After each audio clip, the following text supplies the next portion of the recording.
அப்புறம் கூட்டம் வந்தது. அப்புறம் கொஞ்சம் கொஞ்சமாக கூட்டம் குறையுது. நான் பார்த்துக்கிட்டேன்.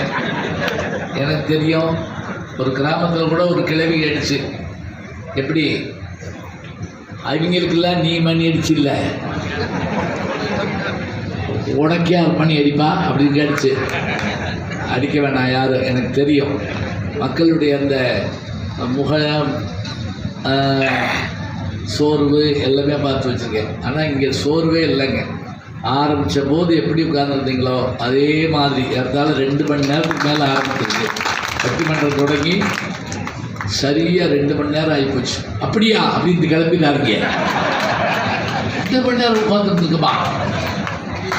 உட்கார வச்சிருக்கு இலக்கியம். ஞாபகம் வச்சுக்கோங்க, நாங்கள் ஒன்றும் சாதிக்கலை. இலக்கியம் நீங்கள் படித்ததை, நாங்கள் படித்ததை, நம்ம படித்ததை பகுத்துக்கிட்டோம். இதெல்லாம் நண்பர்களோட பேசிக்கிட்டே போவோங்க. செகண்ட் ஷோ பார்க்க போகிறப்ப சைக்கிளில் நான் கூட நடந்து போயிட்டு அந்த படத்தை பற்றி மாறி மாறி மாறி பேசிக்கிட்டே வீடு வரைக்கும் வருவோம். சில நேரத்தில் இருக்காருன்னா பின்னாடுறா நான் கூட வந்து நாங்கள் வரைக்கும் விட்டுட்டு வரேன் அப்படின்னுலாம் வருவோம்.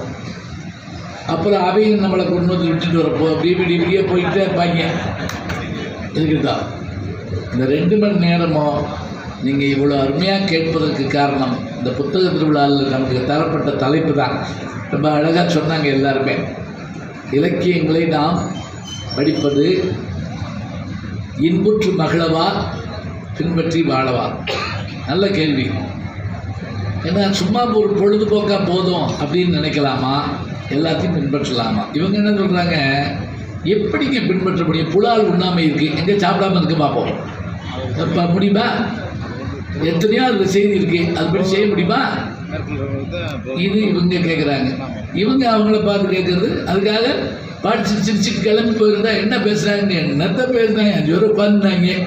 அப்புறம் நாங்கள் முகத்துக்கு தெரிஞ்சு போச்சா, அதனால் எந்திரிச்சு போனால் அவர் ஒரு மாதிரி பேசுகிறாரு.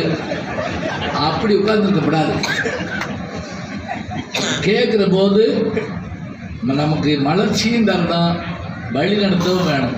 இசைஞானி இளையராஜா சொன்னாருங்க ஒரு முறை எங்கள் கல்லூரியில் பேசுகிறப்ப, தமிழிசை மையத்தை திறந்து வச்சுட்டு வரப்போ பேசுகிறப்ப சொன்னார், என் பாட்டு இரவு 10 மணிக்கு இரவில் பேருந்தில் பயணம் செய்கின்ற பயணிகளுக்கு தாலாட்டாகவும் ஓட்டுநருக்கு உற்சாகத்தை தருவதாகவும் இருக்க வேண்டும், அதுதான் என் பாட்டு. ஒரு பக்கம் அதுக்கு ஒரு சனம் தூங்கிருச்சுன்னா அவங்க தூங்கணும். அதே நேரத்தில் இவர் ஊர் விட்டு ஊர் வந்துட்டா அவரை டக்குன்னு விடுற வேற கிளம்பிடலாம். இப்படி இருந்தால் தான் நல்லா இருக்கும். இதுவும் அதுவும் சேர்ந்துருக்கணும். இப்போ இன்புற்று மகிழன்னு சொல்கிறப்ப அதில் என்னென்ன செய்தி இருக்கு? ஒரு இலக்கியத்தை படிக்கிற போதே நமக்கு ஏற்படுற மகிழ்ச்சி இருக்குது பார்த்தீங்களா? அவர் முதல்ல சொன்னார், ஊர் சுற்றி புராணம்னு ஒன்று இருக்குங்க. யாருடைய தெரியுமா? நான் அடிக்கடி சொல்லக்கூடிய ராகுல சாகித்யாயினுடைய பயண அனுபவம். நடந்தே போவாங்க அந்த மனுஷன். 33 மொழிகள் தெரிந்தவர். கேதார்நாத் பாண்டே அவருடைய பேர். நான் என் சின்ன பிள்ளையிலிருந்து இன்னைக்கு வரைக்கும் படிச்சுக்கிட்டே இருக்கேன்.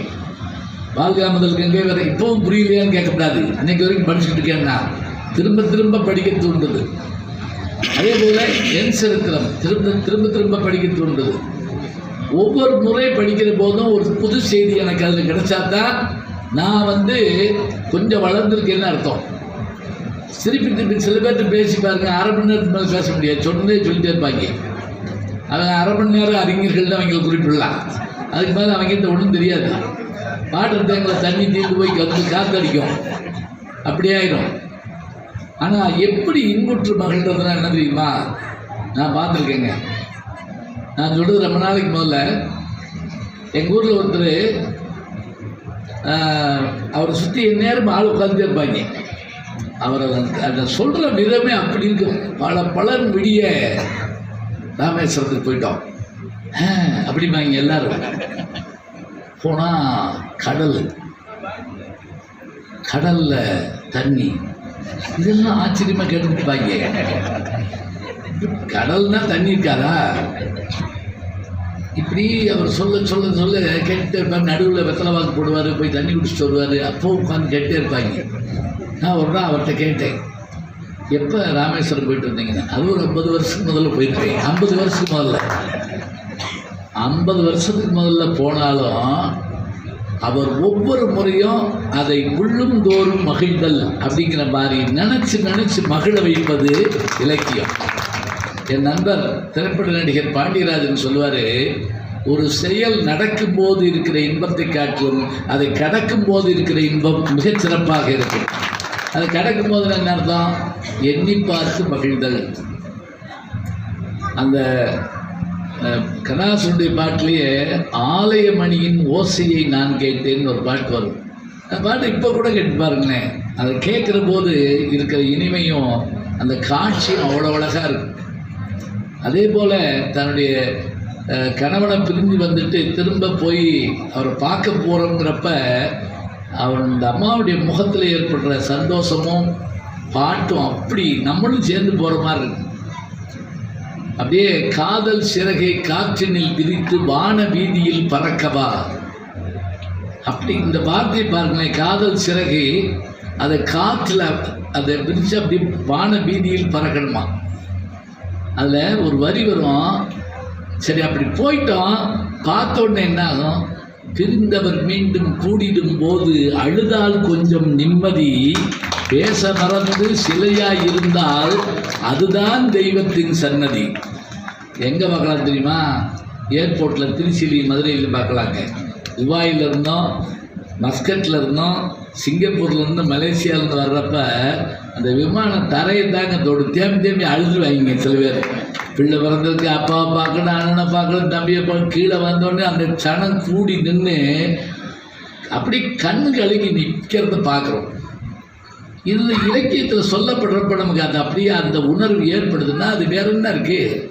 அதானே வேணும். கூட சொன்னாங்க அது டங் ட்விஸ்டர்னா அதுவும் ஒரு சந்தோஷம்தான். சில நேரங்களில் பிள்ளைகளுக்கு விளையாட்டு காட்டுவதற்காக சில சொற்கள் நம்ம சொல்லுவோம், கதை சொல்லுவோம், அவங்க கேட்டு மகிழட்டுங்கிறதுக்காக சில விஷயங்களை சொல்லுவோம். அம்புலி மாமாவில் வர்ற கதையை நம்ம படிச்சுட்டு இருப்போம் சின்ன பிள்ளையில். அதனால நமக்கு சின்ன சின்ன விஷயங்கள் தான் அது சொல்லப்படும். இப்போ கூட நான் என்னுடைய யூடியூப்பில் 1020 அரபு கதைகள் சொல்லிகிட்டு இருக்கேன். நான் படிக்கிற போது கேட்குற போது நான் சொல்கிற போது திருப்பி சின்ன பிள்ளை ஆன மாதிரியே இருக்குங்க. அடே அப்பா எப்படி இருக்கு? இந்த சிந்துபாத்தினுடைய பயணத்தில் ஒரு இடத்துல கப்பலில் போயிட்டு நடுக்கடலில் ஒரு தீவு தெரியும். உடனே கேப்டன் சொல்லுவான், நீங்கள் இறங்கி கொஞ்ச நேரம் இழப்பாரிட்டு வாங்க, நாம் கப்பலில் அது வரைக்கும் நிற்கணும். எல்லோரும் இறங்கி சில பேர் அடுப்பு முடிச்சாவே சமையல் பண்ணிக்கிட்டு இருப்பாங்க, சில பேர் பார்த்துக்கிட்டு இருப்பாங்க, சிந்துபாத் அப்படி நின்று பார்த்துக்கிட்டு இருப்பாங்க. அப்போ தண்ணிக்குள்ளே இருந்து ஒருத்தர் எந்திரிச்சு திடீர்னு ஓடி வந்து ஓடுங்க ஓடுங்க ஓடுங்கன்னு கத்துவா. ஏன் என்னன்னு கேட்பாங்க.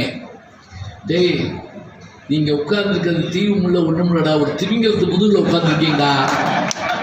அதில் அவங்க அடுப்பு வேறு மூட்டிருக்காங்க, அது நகலை போதுன்னொடனே அலறி அடிச்சுட்டு ஓடுவாங்க பாருங்க. சிந்துபாத் பத்திரம் அது நின்று போயிடுவான். என்ன ஆனா கதையை பாருங்க. இந்த இப்போ யோசிச்சு பாருங்க, நம்மளே கடலில் பயணம் பண்ணுற மாதிரி இருக்குங்க. எல்லாருக்கும் பொன்னியின் செல்வன் தான் தெரியும், சாண்டிலியன் எத்தனை பேருக்கு தெரியும்? கடல் புறா படித்து பார்த்தீங்கன்னா தெரியும். கடலுக்குள்ளே போகக்கூடிய அந்த கப்பலும் அதில் பண்ணக்கூடிய சாகசங்களும் அந்த இளைய பல்லவன்கிற மாதிரி அவனுடைய அந்த கதாநாயகனுடைய பேரும் மஞ்சள் அழகி, அந்த கதாநாயகியினுடைய பேர் இந்தோனேஷியாங்க.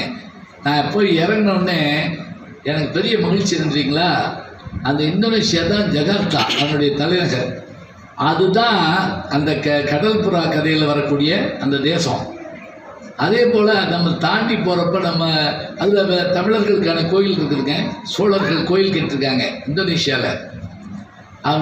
நான் போகிற போது சிங்கப்பூர் மலேசியா போய் தான் போனேன் விமானத்தில், அப்படி தான் போக முடியும். ஆனால் நம்முடைய தமிழர்கள் லட்சத்தீவு வழியாக போயிடுறார்கள். முன்னீர் பழந்தீவு 12,000 குறிப்பிடுறாங்க. அது லட்சத்தீவுகள்னு சொல்கிறோம் இல்லையா, அது மாதிரி. கச்சத்தீவுன்னு ஒன்று இருக்குது தெரியுமா உங்களுக்கு? கச்சத்தீவுனா வேற ஒன்றும் இல்லை. நம்ம என்ன நினச்சிட்டு இருக்கோம் கச்சத்தீவுனா அப்படின்னா அது என்னமோ பேர் போட்டிருக்குன்னு. கச்சன்னா ஆமைன்னு அர்த்தம். ஆமைகள் போய் அந்த தீவில் கரை ஒதுங்கிறதுனால அது கச்சத்தீவுன்னு பேரா. ஒரிசா பாலுன்னு ஒருத்தர் தமிழருடைய கடல் பயணம் பற்றி சொல்கிறப்ப அந்த பேர் என்ன ஆமை போகிற பாதை இருக்குது பார்த்தீங்களா, அந்த பாதையை பார்த்து நம்ம ஆட்கள் போவாங்களாங்க. ஏன்னா இரவில் கிழக்கு மேற்கு தெரியாது, நிலவு இல்லாத காலம் உண்டு, மழை பெய்கிற காலம் உண்டு, வழி தெரியாது. அதே மாதிரி பிஎல் சாமி இங்கே கூட நீங்கள் போய் அந்த புத்தகம் வாங்கலாம். சங்க இலக்கியங்களில் தாவரம், சங்க இலக்கியங்களில் விலங்குகள், தேவாங்குன்னு ஒன்று இருக்குங்க. அந்த தேவாங்கத்தான் நம்ம தமிழர்கள் என்ன செய்வாங்கன்னா கப்பலில் கொண்டு போவாங்களாம். ஒரு தேவன் கன்னத்தில் அடிச்சுக்கிட்டான், ஏன்டா அடிச்சேன்னு கேட்டுக்கான். ஏன்டா பையனே போன மாதம் தேவாங்கன்னு வந்தேன்னு கேட்டுக்கான். ஏழை போன மாதம் வந்ததுக்கு இப்போதுக்கிட்ட அடிச்சேன்னு. நான் நேற்று தேவாங்க நேரில் பார்த்தேன்னு இருக்கான். ஒரு மாதமாக தேவாங்கன்னா என்னன்னு தெரியாமல் தெரிஞ்சிருக்கான். தேவாங்கன்னா வேற ஒன்றும் இல்லைங்க, கொரோனா வந்த குரங்கு மாதிரி இருக்கும், அவ்வளோதான். ஒல்லியாக கண்ணு 2 பெருசாக இருக்கும். அதுக்கு என்ன சிறப்பு தெரியுங்களா, அது இரவு நேரத்தில் மட்டும்தான் தன்னுடைய இறை தேடும். நல்லா நினச்சிங்க, நாம் ஏன் விளக்கு தீபம் திரி நெருப்பு கண்டுபிடிச்சோன்னு தெரியுமா? ஏன் மிருகம் கண்டுபிடிக்கல தெரியுமா? மிருகத்துக்கு இரவிலும் கண்ணு தெரியும், நமக்கு இரவில் கண்ணு தெரியாது. நம்ம கண்ணு தெரியாதனால தான் தீயும் நெருப்பையும் கண்டுபிடிச்சோம், விளக்கு கண்டுபிடிச்சோம். இந்த தேவாங்கு அதுகிட்ட ஒரு அபூர்வமான குணம் என்னவா, இப்போ நீங்கள் கூட்டுக்குள்ளேருந்து இறக்கி விட்டிங்கன்னா எப்போ இறக்கி விட்டாலும் மேற்கு நோக்கி தான் உட்காருவான். அதாவது அது உட்கார்ற திசையை வச்சு இது மேற்கு அப்படின்னா பின்னாடி கிழக்கு, இது வடக்கு, இது தெற்கு கண்டுபிடிச்சிடலாமா? இப்படி தான் நம்ம வந்து என்ன பண்ணுறோம், அந்த காலத்தில் திசையை கண்டுபிடிச்சி போயிருக்கோம். இந்த புத்தகத்தில் இருக்குது. இல்லை நான் ஒரு நாள் வகுப்பில் நடத்தினேன். ஒரு பேர் எந்திரிச்சு அது செத்து போச்சுன்னா அப்படின்னு கேட்டான். அந்த தேவாங்க செத்து போச்சுன்னா என்ன பண்ணுறதுன்னு கேட்டான். ஏன்டா எப்படி யோசிச்சவங்க ஒரு ஆண் தேவாங்க பெண் தேவாங்க கூட்டு போக மாட்டாங்களா? குடும்பம் பார்த்தானே கூட்டு போவாங்க, அவங்களுக்கு தெரியாதா? இப்போ நம்ம படித்து பார்க்க ஒவ்வொரு தேசத்தை பார்க்குறப்பையும் முடிக்க சொல்கிறாங்களா இல்லையா? அங்கேயா? சரி.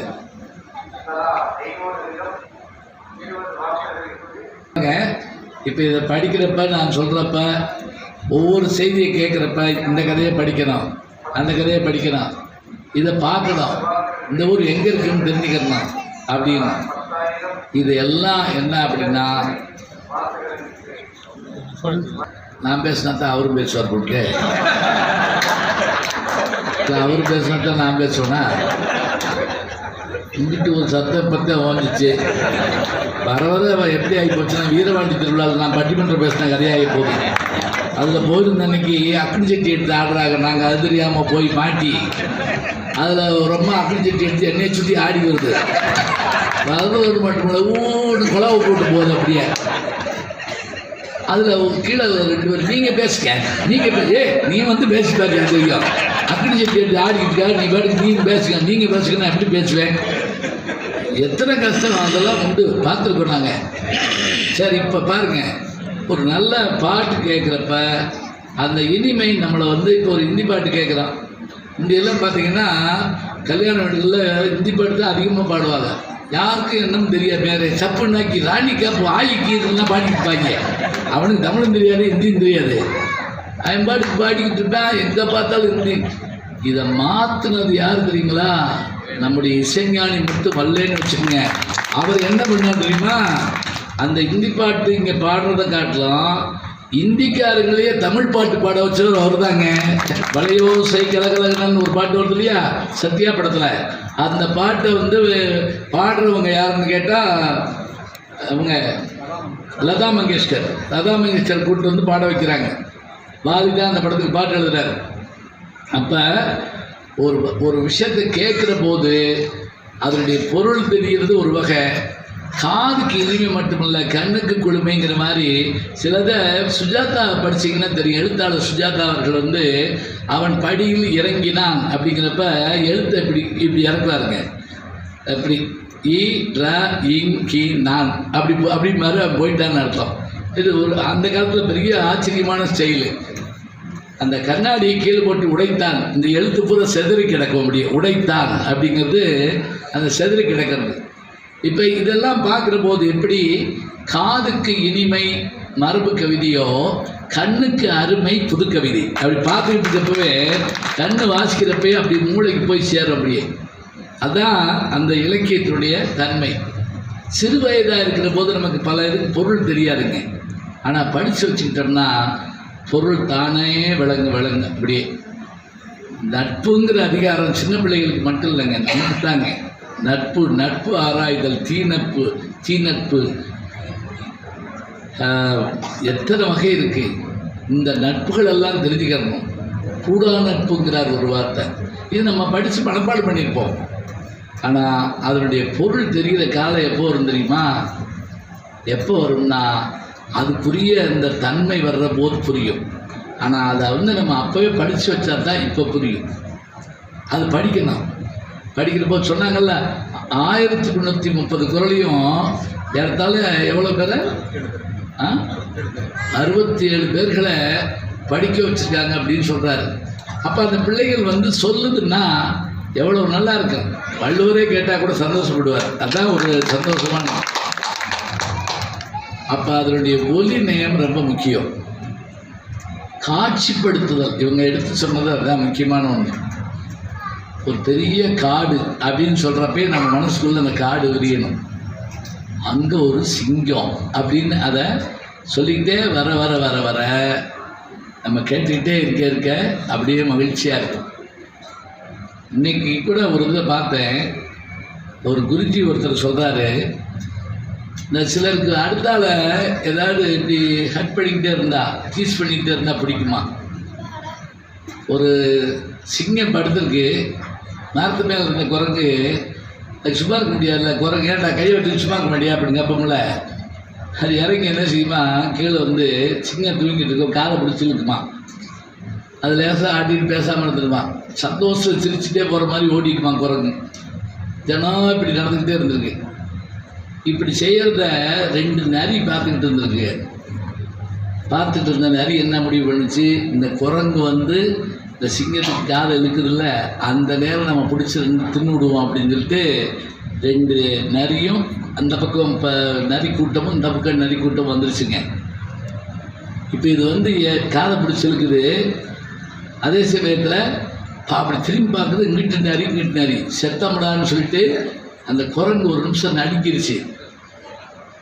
அப்போ அந்த நரி நெருங்கிச்சில்ல, இந்த சிங்கம் எந்திரிச்சு ஒரு அடி அப்படி விடுச்சுங்க. 5 நரி காணா போச்சு, அம்பிட்டு ஓடி போச்சு. அப்படியே இந்த குரங்கு இன்னும் பயந்துச்சு, நிறையவே இந்த அடி அடிக்குது, நம்மளை என்ன செய்யும் அப்படின்னு சொல்லிச்சா. இந்த பாரு, அந்த நரி வர்றதை நீ பார்க்கல, நான் பார்த்தேன். நான் நரி வர்றதையே பார்த்தேன், நீ வர்றதை பார்க்காமல இருப்பேன். நீ தினம் வர்றது எனக்கு தெரியும், என் காதை பிடிச்சிருக்கிறதுக்கும் தெரியும். இதனால் உனக்கு சந்தோஷம்னா நான் ஏன் அதை தடுக்க போகிறேன்? சந்தோஷமாக இருக்கு. சில பேருக்கு இது சந்தோஷம்னா சந்தோஷமாக இருக்கு. இப்போ இதை சொல்கிற போது என்ன தெரியுமா, நீ இதனால் மகிழணுமா, மகிழ்ந்து போ. நான் அங்கே கல்லூரியில் மாலையில் என்ன செய்வேன்னா, அங்கே எட்வர்டு ஹாலில் போய் நான் நண்பர்கள்லாம் பேசிகிட்டு இருப்போம். தினம் ஒருத்தர் என்ன செய்வார்னா, தினம் என்னை பார்த்த உடனே கேட்குற கேள்வி, இப்போல்லாம் நிகழ்ச்சியே இல்லையாங்க, எங்கேயும் யாரும் கூப்பிட மாட்டேங்களாமே, இந்த தினம் கேட்பாருங்க. நானும் பார்த்துக்கிட்டே இருப்பேன். அப்புறம் ஒரு நாள் எந்திரிச்சு பக்கத்தில் கொடுப்பேன், எனக்கு இப்படி கேட்குறாங்க, கேட்டு போகிறாருங்க அப்படிங்க அப்படின்ட்டு. நாளைக்கு பாருங்கள் நான் அவரை மகிழ்ச்சி படுத்துகிறேன் அப்படின்னு சொல்லிட்டு நானே போய் அவர்கிட்ட, யாருமே கூப்பிட மாட்டேங்கிறாங்க, எங்கேயுமே அவருக்கு முகம் அப்படியே பிரகாசமாக மாறிச்சுங்க. அப்படியே போயிட்டாரு. என் கூட இருந்தவர், ஏங்க என்ன உலகத்தில் இவங்களையும் நீங்கள் சமாளிக்கிறீங்களேன்னு. சமாளிக்கிறதுல இல்லைங்க, அவனுக்கு மகிழ்ச்சி, அதில் சந்தோஷம் போட்டுமே. இவ்வளோதானே. ஒரு சின்ன விஷயங்களால் வாழ்க்கையை நம்ம பெருசாக தேடி சமாளிக்க வேண்டியதில்லைங்க. அதை அந்தந்த நேரத்தில் அதை பார்த்த உடனே இப்போ நம்ம ஒரு சாப்பாடு சாப்பிட்றோம், இது உடம்புக்கு என்ன செய்யும், உங்களுக்கு உன் ரத்தத்தை பெருக்குமா, உன் பித்தத்தை தெரிய வைக்குமா, தின்னு பேசாமல் போடா, அவ்வளோதான். அது ருசி, அது மனம், அது மென்மை, அது சுவை, ஒளி, ஊறு, ஓசை, நாற்றம், எப்படியான வார்த்தைகள் பாருங்கள். இவ்வளவும் பார்க்குறப்ப ஒரு இலக்கியம் என்ன அப்படின்னா, அதனுடைய வார்த்தை ஜாலத்தால் ஒரு வரியால், திருக்குறள் 2 வரிங்கிறோம், அதை ஒருத்தர் சுருப்பினாங்க தெரியுமா? எப்படி 2 வரி குரலை ஒரு வரியாக சுருக்கி அதுக்கு ஒரு பேர் வச்சுதான் டக்குனு வர மாட்டேங்குது. குழலிந்து யாழில் என்பத மக்கள் மலரை சொல் கேளாதவர் தான் திருக்குறள். அவர் எப்படி சுருப்பினார் தெரியுமா? குறுங்குறள். குறுங்குறளா என்னன்னா, குழலும் யாழும் மழலை முன் குழைப்ப, முடிஞ்சு போச்சு, அவ்வளோதான். குழலும் யாழும் மழலை முன் குழைப்ப. திருவள்ளுவருக்கு அதுக்கு ஒரு பக்கம் நின்று, ஆனால் அது இருந்தால் தான் இது செய்ய முடியும். இவராக ஒன்றும் செய்யலைல, அதை வச்சு ஒரு சுருப்பினார். அதுதான் உண்மை. இப்போ இந்த மாதிரியான இந்த சொற்கள், இந்த ஜாலம், இந்த வார்த்தை, இது எல்லாமே என்ன அப்படின்னா நமக்கு ஒரு வகையான இன்பத்தை தருது, ஒரு மகிழ்ச்சியை தருது. படிச்சுட்டு சிரிக்கிற ஒரு ஜோக்கு, அந்த ஜோக்கு படித்த உடனே நம்ம சிரிச்சிடறோம்ல, அது நம்ம சிரித்த உடனே நமக்கு ஒரு சந்தோஷம் வந்துடுது. போதும்டா, அதுக்கு மேலே என்ன அப்படின்னு நினைக்கிறோம்ல, இது இன்புறுதல். அப்போ இலக்கியங்களில் அந்த வர்ணனைகள் பார்த்திங்கன்னா, முதல்ல பெருங்காப்பியங்களை பேசுங்காலை வாழ்த்து வணக்கம் வருபொருளைத்தல் இரு சுடர் தோற்றம்லாம் சொல்லுவாங்க. அது நாட்டுப்படலம் நகரப்படம்லாம் இருக்குங்க. இப்போ கம்பனுடைய பாட்டிலேயே அன்னப்பறவைகள் தங்களுடைய குஞ்சுகளை தாமரை இலையில் கூண்டு வச்சுட்டு அயோத்திக்கு போகுமா. எதுக்கு? மார்க்கெட் பண்ணுவா? இல்லை, நடைபகழ போகுமா. அதாவது அன்னங்கள், இதுக்கு பேர் முரண்தொடைன்னு பேர். அன்னம் போன்று நடக்கிறாள்னு சொல்கிறது சாதாரணமாக. இந்த அன்னங்கள் போய் அயோத்தி நகரத்து பெண்கள் தான் நடைபகழ போகுதான். அன்னம் கூட அவளிடத்தில் நடைபகழ பழக மகிழும்னு சொல்லி பின்னாடி எழுதினார் மருதகாசின்னு சொன்னால், இது அங்கே இருக்குங்க, இலக்கியத்தில் இருக்கு. அப்போ அதை பார்த்த உடனே நமக்கு ஒரு சந்தோஷம், மகிழ்ச்சி ஏற்படுது. அப்போ இலக்கியத்தை படிக்கிறது இன்புற்று மகளத்தான் அப்படின்னு சொன்னால் இந்த 2 பேரும் சந்தோஷப்படுவாங்க. சரி, அப்படி சந்தோஷப்பட விட முடியாது. இந்த 2 பேர் என்ன பண்ணுறது? இவங்க எந்திரிச்சு உடனே பாடி ஆடிடுவாங்க 2 பேர் மார்க்கு. இல்லை, சுருக்கமாக சொல்லிடுறேன். வெறும் இன்புற்று மகளன்னு சொல்லி நம்ம முடிச்சிட்டோம்னு வச்சுக்கங்களேன், அது போதும் அப்படின்னு சொன்னால் அப்படி இல்லை. அதுக்காக நம்ம இலக்கியம் படைக்கலை.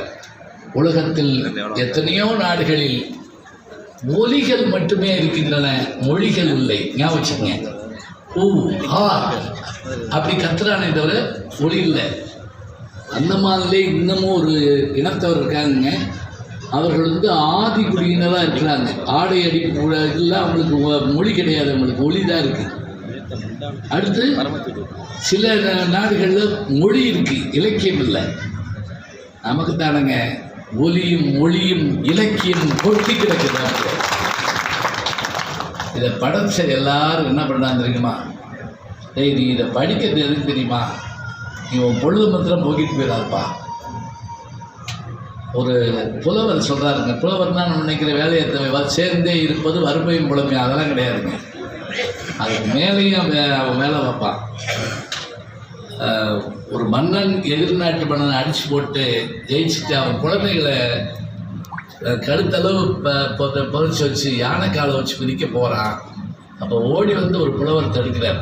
ஏய், என்ன பாரு, அந்த குழந்தைகள் யானையை சிரிக்குதா சந்தோஷத்தில், யானையை பார்த்ததில்லை, அந்த குழந்தையவா கொல்ல போகிற, வேணாம், போர் என்பது இது இல்லை என்று போர் முறையவே மாற்றுகிற அளவிற்கு ஒரு மன்னனை மாற்றிய அந்த புலவருடைய பாடல் நம் வாழ்க்கைக்கு இன்றைக்கும் வழித்துணையாக நிற்கிறது.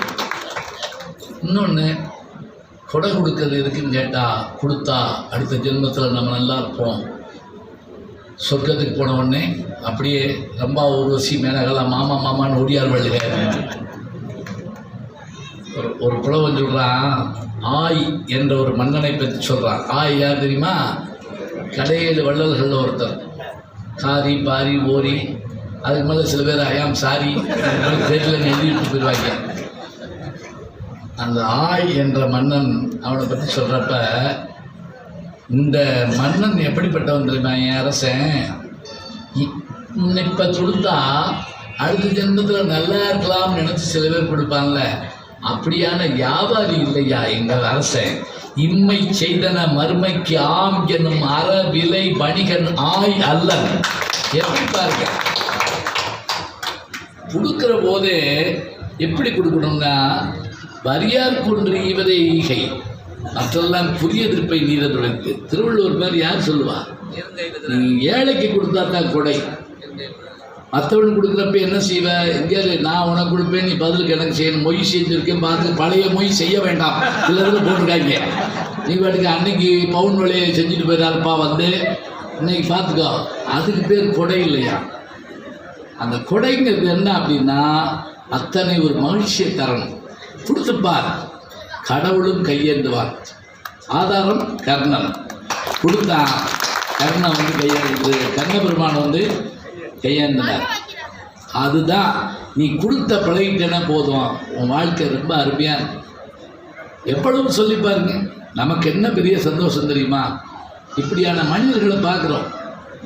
தர்மம் தலை காக்கும், தக்க சமயத்தில் உயிர் காக்கும், கூட இருந்தே புலி பறித்தாலும் கொடுத்தது காத்து நிற்கும். கண்ணாசனுடைய பாட்டு பாடினவர் டி.எம். சௌந்தரராஜன். எம்ஜிஆர் படத்தில் அந்த பாட்டு வரும். மலை போலே வரும் சோதனையாவும், மலை போலே வரும் சோதனையாவும் பனி போல் நீங்கிவிடும். நம்மை வாழ விடாதவர் வந்து நம் வாசலில் வணங்கிட வைத்துவிடும். செய்த தர்மம் தலைகாக்கும். தர்மம் தலைகாக்குமா? காக்குங்கிறதுக்கு அவரே எடுத்துக்காட்டுங்க. எம்ஜிஆர் அவர்கள் நீங்கள் சாதாரண யோசிச்சு பாருங்க. எப்படியான படத்தில் மட்டுமா கொடுத்தாரு? இல்லையே. நான் ஏற்கனவே கூட சொல்லியிருக்கேன். எப்படி அப்படின்னா அவருடைய அந்த பெரிய தன்மை என்ன? பிஆர் பந்துரு சிவாஜியை வச்சு நிறைய படம் எடுத்தார். வீரபாண்டிய கட்டபொம்மன், கப்பலோட்டி தமிழன், நிறைய படம் எடுத்தார். முரடர் முத்து வரைக்கும் எடுத்தார். அப்புறம் எம்ஜிஆரை வச்சு ஒரு படம் எடுக்க போகிறார். அதுக்கே ஆர்கே சண்முகம் ஒரு கதாசிரியர் கூப்பிட்டு போகிறார். 1 மணி நேரம் கதை கேட்டார் எம்ஜிஆர். சந்தோஷமாக போச்சு, வச்சுருவோம். படத்துக்கு பேர் என்ன? அந்த ஆர்கே சண்முகம் சொல்கிறாரு, 1000ல் ஒருவன். சொல்லி முடிச்ச உடனே எம்ஜிஆருக்கு சந்தோஷம் தாங்க முடியல. படார்னு ஜிப்பா பைக்கில் கையை விட்டு அப்படியே 1001 ரூபாய் எடுத்து அவர் கையில் கொடுக்குறார். 1965 நான் வச்சுக்கோங்க. ஒரு பவுன் விலை 100 ரூபா தான். எப்படி பவுன் வாங்கலான்னு பாருங்கள். 1001 ரூபாய் எடுத்து கொடுக்குறாரு. வாங்கின கதாசிரியர் கொஞ்சம் அப்படியே வருத்தத்தோட கண் கலங்குறார். இவர் நினைச்சார் ஆனந்த கண்ணீராக்குங்க. என்ன அழுகுறீங்கன்னு கேட்டுக்காரு. இல்லை, சொன்னது தான் சொன்னேன். லட்சத்தில் ஒருவன், கோடியில் ஒருவன் சொல்லியிருந்தா நீங்கள் அள்ளி கொடுத்துருப்பீங்கள்ல. பாருங்களேன், அப்படி கொடுக்குற அந்த தன்மை இருந்தால் தான். அதனால தான் அந்த அவர் ஆஸ்பத்திரியில் படுத்திருந்தப்ப 2 தடவையும் சரி ஒளி விளக்கு படத்தில் வர பாட்டை திருப்பி போட்டு இருந்தாங்க. இறைவா உன் மாளிகையில் எத்தனையோ மணி விளக்கு சொல்லிட்டு அந்த பாட்டு வாலியிருந்த பாட்டு தான். எம்ஜிஆர் பிழைச்சி வந்தாருங்கிறதையும் பார்க்குறோம். அவர் கொடுத்ததுனால அவர் தர்மம் தலைகாக்கிறது விஷயத்தையும் நம்ம தெரிஞ்சுக்கிட்டோம். சரி, இப்போ ஒரு கேள்வி கேட்போம். அப்படி அவர் கொடுக்கறதுக்கும் யாராவது முன்னோடியாக இருந்துக்கணும்ல? அதையும் சொன்னார். இவர் தான் எடுத்து சொன்னார். யார கிருஷ்ணன் சொன்னார். இது நான் ஒரு தான் படித்தேங்க. ரொம்ப ஆச்சரியமாக இருந்தது எனக்கு. என்எஸ் கிருஷ்ணனுடைய உருவச்சிலைக்கு எம்ஜிஆர் அவர்கள் மாலை போட போகிறார். முதலமைச்சராக இருக்கிறப்ப போய் மாலை போடுறாங்க. போட்டு இப்படி ஃபோட்டோலாம் எடுத்துட்டு அப்படி இறங்க போகிறப்ப கூட்டத்துக்குள்ளே திடீர்னு ஒருத்தன் ஓடி போய் என்ன பண்ணிட்டா, அந்த பெரிய மாலை இருக்குல்ல, படக்கடை அத்துட்டு ஓடி போயிட்டாங்க. இப்போ தான் முதல்வர் போட்டு இறங்குறாரு. படக்கடை அத்துட்டு ஓடிச்சா. போலீஸ் பிடி மிரட்டி போகிறாங்க. எம்ஜிஆர் என்ன பண்ணார், நான் வரேன் போ அப்படின்ட்டு பின்னாடி ஃபாலோ பண்ண அப்படின்ட்டார். அவருக்கு ரொம்ப ஒரு மாதிரி கோவம் வந்துருச்சு. அப்படியே இவங்க போனால் அவங்க எங்கிட்ட ஓடி கீடி பார்த்தா ஒரு சந்துக்குள்ளே போய் ஒரு சின்ன தெருக்குள்ளே போகிறாங்க. பின்னாடியே போலீஸும் போயிடுது. அங்கே ஒரு கட்டில் போட்டு நடு ரோட்டில் ஒரு டெட் பாடி இருக்குது. இவன் கொண்டு போன மாலையை அதை போட்டுவிட்டாங்க. போட்டுவிட்டு என்னை கைது பண்ணுங்க அப்படின்னா அதுக்குள்ளே எம்ஜிஆர் இப்போ வந்துட்டார். இதையும் பார்க்குறாரு, அதையும் பார்க்குறாரு.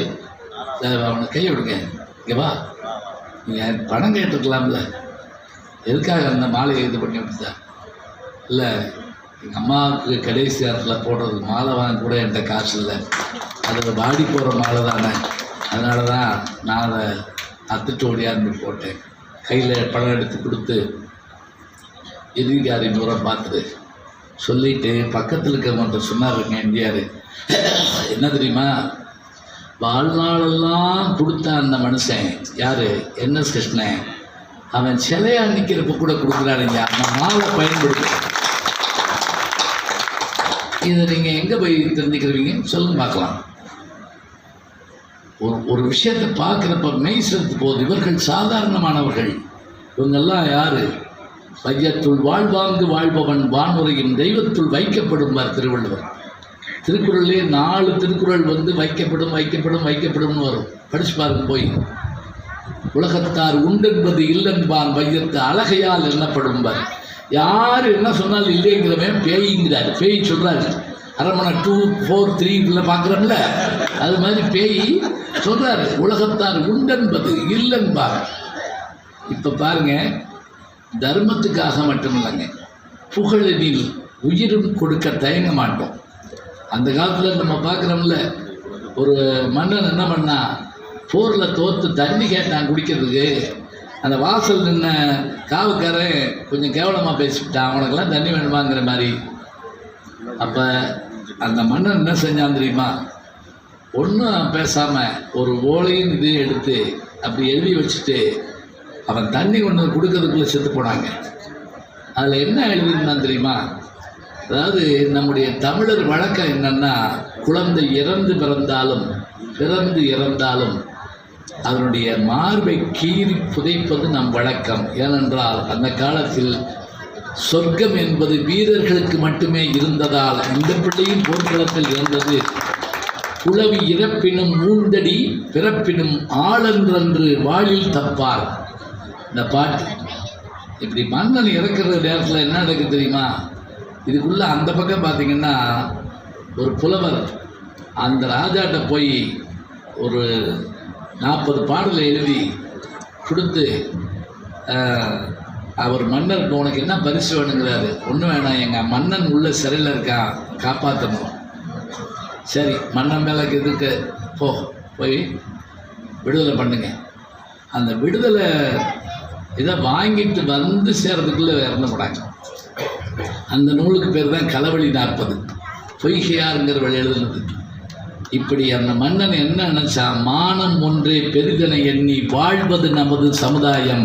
நீங்கள் படிச்சிருப்பீங்கல்ல, இதில் சிவகங்கை மேலே வரக்கூடிய பாட்டு கேட்குறோம்ல, நமக்கு தெரியாதா? அவன் வெள்ளைக்காரன் 2 பேரையும் பிடிக்க முடியாதுங்கிறப்ப அவன் என்ன பண்ண, அவன் உங்களை சுடுவேன், உங்கள் அரண்மனையை சுடுவேன்னு சொல்லலை. காளையார் கோயிலில் போய் பீரங்கி நிப்பாட்டிவிட்டான். நாளை மாலை சூரியன் மறைவதற்குள் சரணடையாவிட்டால் நீ கட்டிய கோபுரம் தெரியப்படும். தெரியுமது என்ன வச்சார் தெரியுமா? டேய் தம்பி, என்னடா என்ன ஒரு 5 வருஷம் இருப்போம், 10 வருஷம் இருப்போம்டா, ஆனால் நம்ம கட்ட கோயில் இருக்கணும்டா. சாந்து போட்டு சலசலங்க, சன்னம் போட்டு கமகமங்க, மதுரை கோபுரம் தெரிஞ்சது செய்த மருது பாண்டியரை பாருங்கடின்னு சொல்கிறோம்னா சொல்லிட்டு போய் சரணடைஞ்சாங்க. அவன் பீரங்கியில் வச்சு தகர்த்தான், சில பேரை தூக்கு போட்டான். கடைசி ஆசை என்னான்னு கேட்டான். திரைமருது சொன்னார், நாங்கள் கல்லிலும் சொல்லிலும் முள்ளிலும். அது என்ன முள்ளி தெரியும்ல? ஒரு உடையாளுங்கிற உங்களுக்கு எழுது. அந்த ஊர் பேர் என்ன?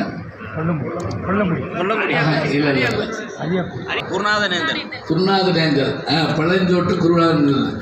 அதாவது அபூர்காரங்க, அதை பாருங்க, என்ன தெரியுமா? இவர் அந்த வெள்ளைக்காரர்களுக்கு இவர் தேடுற போது இவர் ஓடி போய் அந்த ஒரு குடிசையில் போய் படுத்துடுறாரு. அந்த கிழவி பார்க்குது, இவருக்கு அக்குள்ள ஒரு கட்டி ஏற்பட்டிருந்தது. அந்த நேரம் வேற தாகம் தாங்க முடியலம்மா, தண்ணி கொடுன்னு கேட்டோட அந்த கிழவி பழைய கஞ்சி சோறு கொடுத்துருக்கு. அதை குடிச்ச உடனே, உன் வீட்டில் எழுத்தாடி ஏடு இருக்கான்னு கேட்டார். எங்கள் வீட்டில் ஏரியா எழுத்தாடி ஏடுன்னு சொன்னோடனே அந்த ஓலையில் ஒன்றை பறித்து, கூரையில் இருந்த ஓலையில் ஒன்றை பறித்து அங்கேருந்து ஆணி எடுத்து இந்த பகுதி முழுவதும் இந்த கிழவிக்கு சொந்தம்னு எழுதி கொடுத்துட்டு போய் அதை மரணம் அடையிறப்ப ஞாபகம் வச்சு சொன்னாருங்க, நாங்கள் கல்லிலும் சொல்லிலும் முள்ளிலும் தந்த தர்மத்தை நீ மறக்காமல் தர வேண்டும். வெள்ளைக்காரன் எவ்வளவு கெட்டவனாக இருந்தாலும் அதில் சரியாக தான் இருந்தான், அதை கொடுத்தான். அதான் உண்மை. இப்போ பாருங்கள், இலக்கியங்களை நாம் படிக்கிற போது நாம் என்ன ஆகிறோம்னா, நம்மளை அறியாமல் மென்மைப்படுறோம். ராமாயண கதையை தினம் சொல்கிறத கேட்டுட்டு இருந்தான் ஒருத்தன். கேட்டுட்டு தினம் வீட்டுக்கு போவேன். பொண்டாட்டி கேட்பாங்க, எங்கே போனேன்? ராமாயணம் கேட்க போனேன். கேட்டியா? கேட்டேன். என்ன சொன்னாங்க? தெரியல. ஓ அப்படின்ட்டு 2வது நாள் 3வது நாள் இதே தான் தினம். என்னன்னு தெரில. 10ஆம் நாள் பட்டாபிஷேகம் முடிச்சு. கேட்டியா? கேட்டேன். என்ன சொன்னாங்க? தெரில. ஒன்றும் சொல்லல அந்த அம்மா. டா இந்த சாணக்கூட எடுத்தாங்க. மூங்கி கூட சாணக்கூட பெரம்பு கூட சாணம் லீவ் இதானது. அந்த தொட்டியில் போய் தண்ணி வந்துட்டோம். இதில் எப்படி தண்ணி மோந்துட்டு வா. சரி சொல்லாத்தி வைவா சொன்னாலும் வைவான்னு போய் தண்ணி மோந்தான். தண்ணி பூரா போயிடுச்சு. திருப்பி வந்தேன். இன்னொரு கப்போ 10 தடவைங்க. 10 தடவையும் தண்ணி அல்லலை. சொன்னான், இதுதான் நீ ராமாயணம் கேட்டால் லட்சணம். ஓட்டக்கூடையில் தண்ணி ஏற்ற மாதிரி ஒரு நாள் கூட என்ன சொன்னாங்கன்னு வெளியே சொல்ல தெரியல. இதுதான் நீ கேட்டால் லட்சணம். அது அவன் சொன்னான், அந்த படிக்காத மனுஷன் உண்மைதான், நான் இந்த தண்ணியை மோக்கலை, ஆனால் முதல்ல இருந்த கூடையில் இருந்த அழுக்கு சாணம் எல்லாம் மாதிரி 10வது தடவையில் சுத்தமாயிடுச்சு பார்த்தியா, அது மாதிரி என் மனசு சுத்தமாயிடுச்சுன்னா அப்படி மனிதர்களை இழக வைப்பதும் நெகிழ வைப்பதும் எல்லா வகையான திறமையும் எதற்குண்டு என்று சொன்னால், ஒரு புத்தகத்துக்கு உண்டு, ஒரு எழுத்துக்கு உண்டு, ஒரு இலக்கியத்துக்கு உண்டு என்று சொன்னால், இப்படி இருக்காதே துரியோதனன், இப்படி இரு ராமன், இவ்வளோதாங்க. எதை சொல்லுது. இயேசுகாவிங்க எழுதுறப்ப போகிற போக்கில் அடிப்பார் கண்ணாசன். ஆணி அடித்தார் மேனியிலே, அவர் அன்பை விதைத்தார் பூமியிலே அப்படிம்பார். அதை நீங்கள் அந்த அன்னை வேளாங்கண்ணி படத்துலையும் பார்க்கலாம். ஆணி அடித்தார் மேனியிலே, அவர் அன்பை விதைத்தார் பூமியிலே. படித்து பார்க்குறப்ப நமக்கு எத்தனை ஒரு ஆச்சரியமும் மகிழ்ச்சி ஏற்படுது. வாழ்ந்தா இவங்களை மாதிரி வாழணும், இவங்களை மாதிரி இருக்கணும் என்ற எண்ணம் ஒரு நிமிடம் நம்முடைய வாழ்க்கையில் வருமானால் அதுதான் இலக்கியத்தினுடைய வெற்றி. இலக்கியங்களை நாம் படிப்பது இன்புற்று மகள மட்டுமில்லை, பின்பற்றி வாழத்தான் என்று சொல்லி நல்ல வாய்ப்பை கொண்டிருக்கிற மக்களை வாழ்த்து வணங்கி விடைபெறுகிறோம். நன்றி, வணக்கம்.